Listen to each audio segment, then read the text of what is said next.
As I have stated on previous episodes, the 1980s were a trying time for bands who had been big during the 1960s and 1970s, and few genres were hit harder than progressive rock.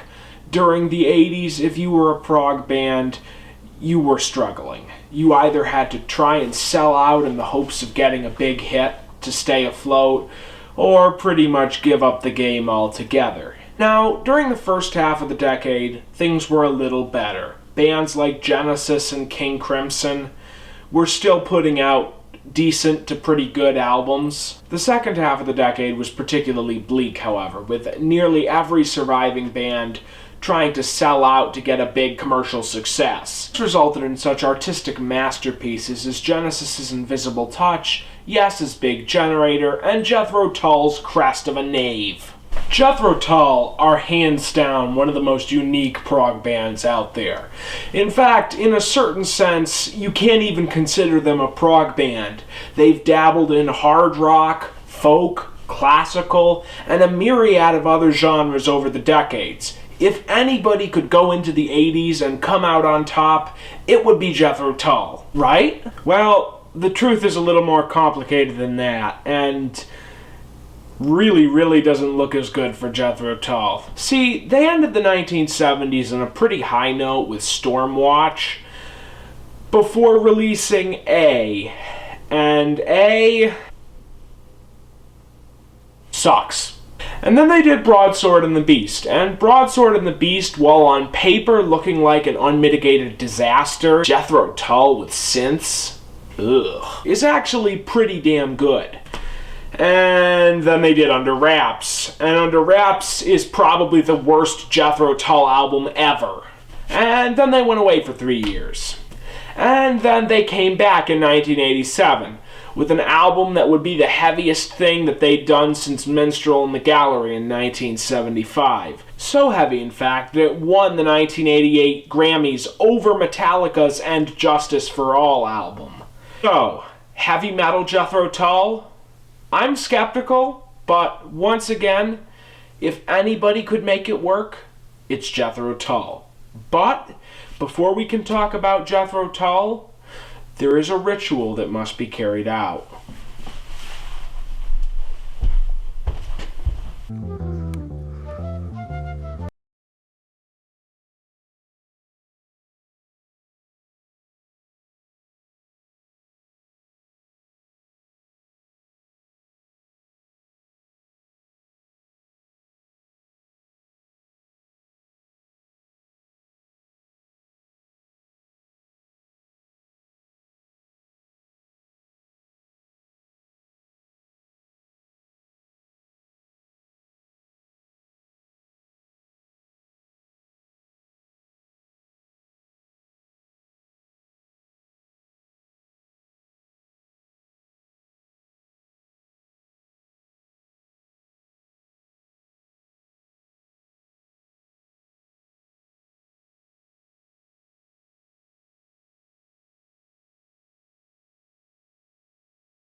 Now we can begin. Steel Monkey is actually pretty good. It does a great job of integrating the more hard rock sound that these guys were going for on the album, but damn is this song so dated to the late 80s. Like, you put this album on, you're like, 1987. You don't even need to know when it came out.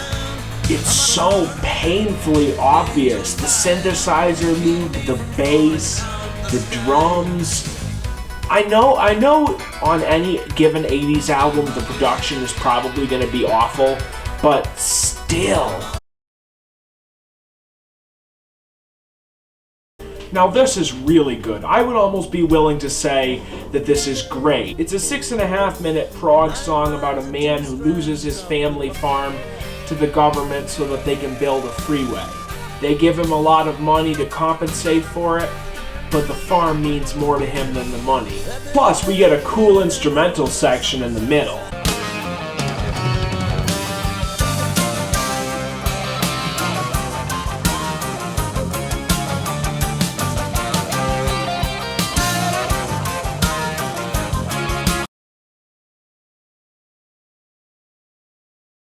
This song isn't bad, it's just generic. You get some cool flute and the lyrics are mildly interesting, but I get really bored with the music here.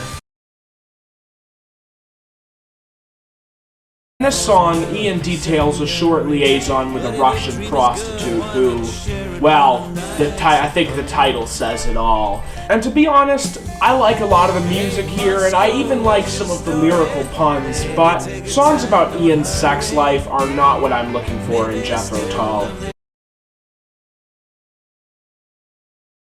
This song was left off of the vinyl release of this album, and only features on the CD releases, and it's a shame that it wasn't on the vinyl, because this is one of the better songs on the album, even if it basically is Tull on autopilot.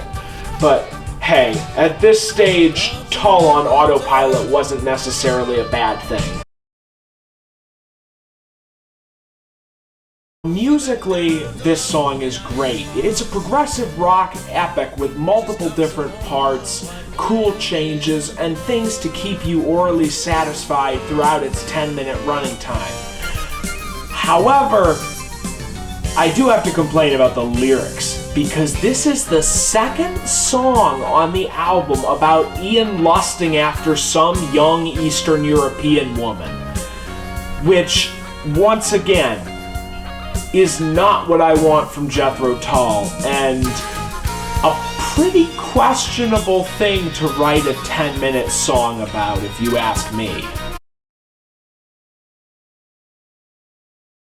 Mountain Men is pretty cool as well. It's a roughly 6.5-minute track, and it has an interesting message talking about soldiers. The music doesn't really ever go anywhere, it mostly just sticks to that basic pattern established in the first part of the song, but it's not a bad song, and I would even dare to say it's probably one of the highlights of this album. The Waking Edge is the other song featured on the CD release of this album, but not the vinyl. And I can easily see why, because it is a very generic and forgettable ballad.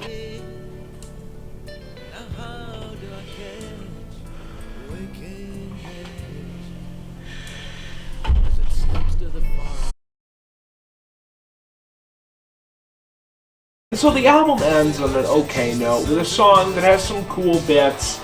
I like the keyboard sequence and how it makes the song sort of sound like video game music, but I'm just gonna forget this song as soon as it's done playing. So, this album isn't awful, but it's really not very good either, ranging from mediocre to average at best. The 80s production ruins a lot of what might otherwise be a decent album, and as for this being metal, as far as I'm concerned, there's no truth to that whatsoever. This doesn't sound like heavy metal. This doesn't sound like heavy metal at all. Instead, it sounds like Jethro Tull doing Dire Straits. This album is just forgettable.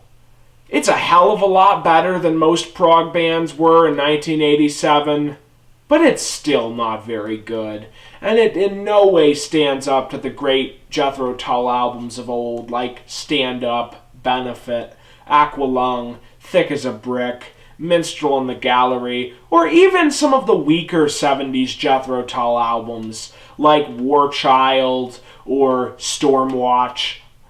Even those albums are better than this. Hell, I'd take Broadsword and the Beast over a Crest of a Knave any day. Everything on here is just too slick and too polished, and add that to the fact that Ian's voice had changed quite a bit from the classic years, and this just doesn't really sound like Tull. It just sounds like some commercial product aimed at the MTV generation.